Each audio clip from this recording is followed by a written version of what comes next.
السلام علیکم ورحمۃ اللہ۔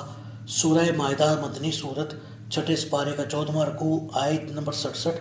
اعوذ باللہ من الشیطان الرجیم، بسم اللہ الرحمن الرحیم۔ یا ایھا الرسول بلغ ما انزل الیک من ربک وان لم تفعل فما بلغت رسالتہ واللہ یعصمک من الناس ان اللہ لا یہدی القوم الکافرین۔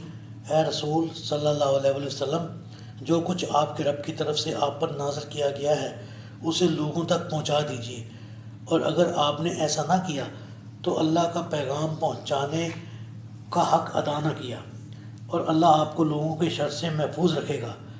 اللہ تعالیٰ یقیناً کافروں کی رہنمائی نہیں کرتا۔ جی، کوہ صفا پر اپنے اقربین کو دعوت دینے کے بعد جب آیت فاصدع بما تؤمر نازل ہوئی تو آپ صلی اللہ علیہ وآلہ وسلم نے حرم کعبہ میں جا کر توحید کا اعلان فرمایا۔ آپ صلی اللہ علیہ وآلہ وسلم کا یہ اعلان مشرکین مکہ کی سب سے بڑی توہین کے مترادف تھا، چنانچہ دفتن ایک ہنگامہ برپا ہو گیا اور ہر طرف سے لوگ آپ پر پل پڑے۔ آپ صلی اللہ علیہ وآلہ وسلم کے ربیب سیدہ خدیجہ رضی اللہ تعالیٰ عنہ کے پہلے خامن سے بیٹے حارث بن ابی حالہ گھر میں موجود تھے۔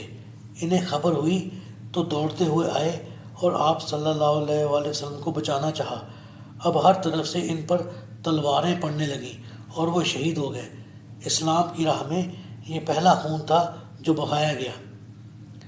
ایک دن ابو جہل نے اپنے ساتھیوں سے کہا، میں نے اللہ سے یہ عہد کر رکھا ہے کہ کسی وقت جب محمد صلی اللہ علیہ وسلم سجدہ میں جائیں تو بھاری پتھر سے ان کا سر کچل دوں تاکہ یہ روز روز کا جھگڑا ختم ہو۔ اس کے بعد چاہے تو تم لوگ مجھے بالکل بے یار و مددگار چھوڑ دو کہ بنو عبد مناف مجھ سے جیسا چاہے سلوک کرے، اور چاہے تو میری حفاظت کرو۔ اس کے ساتھیوں نے کہا، واللہ تمہیں بے یار و مددگار نہ چھوڑیں گے، لہٰذا تمہارا جو چیز چاہے کر گزرو۔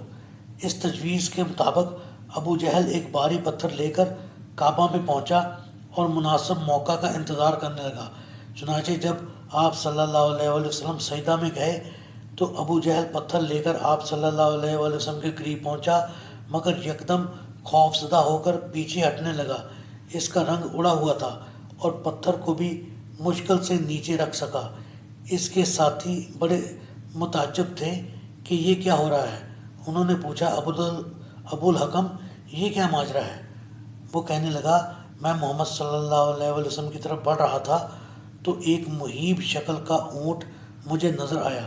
بخدا میں نے کسی اونٹ کی ایسی ڈراؤنی کھوپڑی گردن اور ایسے ڈراؤنے دانت کبھی نہیں دیکھے۔ وہ اونٹ مجھے کھا جانا چاہتا تھا اور میں نے مشکل سے پیچھے ہٹ کر اپنی جان بچائی تھی۔ عقبہ بن ابی معیط ہر وقت اس طاق میں رہتا تھا کہ آپ صلی اللہ علیہ وآلہ وسلم کا گلا گھونٹ کر آپ کا کام تمام کر دے، اور ایسا موقع مشرکین کو اس وقت میسر آتا تھا جب آپ صلی اللہ علیہ وآلہ وسلم کعبہ میں نماز ادا کر رہے ہوتے تھے۔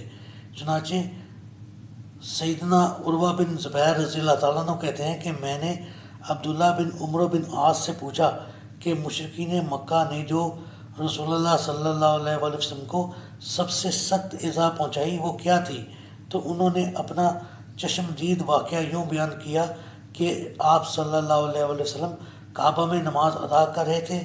عقبہ بن ابی معیط آیا اور اپنی چادر آپ صلی اللہ علیہ وآلہ وسلم کے گلے میں ڈال کر اسے اس قدر بل دیے کہ آپ صلی اللہ علیہ وآلہ وسلم کا گلا گھٹنا شروع ہو گیا۔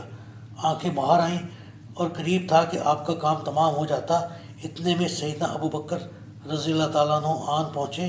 انہوں نے زور سے عقبہ کو پرے دھکیل کر آپ صلی اللہ علیہ وآلہ وسلم کو چھڑایا اور فرمایا، کیا تم اس شخص کو صرف اس لیے مار ڈالنا چاہتے ہو کہ وہ کہتا ہے کہ میرا پروردگار اللہ ہے، حالانکہ وہ تمہارے پروردگار کی طرف سے تمہاری طرف واضح نشانیاں بھی لے کر آیا ہے؟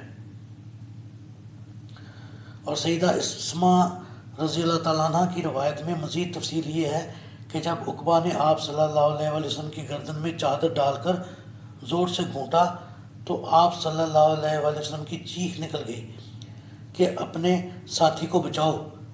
آپ صلی اللہ علیہ وآلہ وسلم کی یہ چیخ سن کر ہی ابو بکر صدیق رضی اللہ تعالیٰ عنہ آپ کی مدد کے لیے آئے تھے، اور جب سیدنا ابو بکر رضی اللہ تعالیٰ عنہ نے عقبہ کو دھکیل کر پرے ہٹا دیا تو مشرکین سیدنا ابو بکر رضی اللہ تعالیٰ عنہ پر حملہ آور ہوئے، اور جب وہ واپس لوٹے تو ان کی اپنی یہ کیفیت تھی کہ ہم ان کی چوٹی کا جو بال بھی چھوتے وہ ہماری چٹکی کے ساتھ چلا آتا تھا۔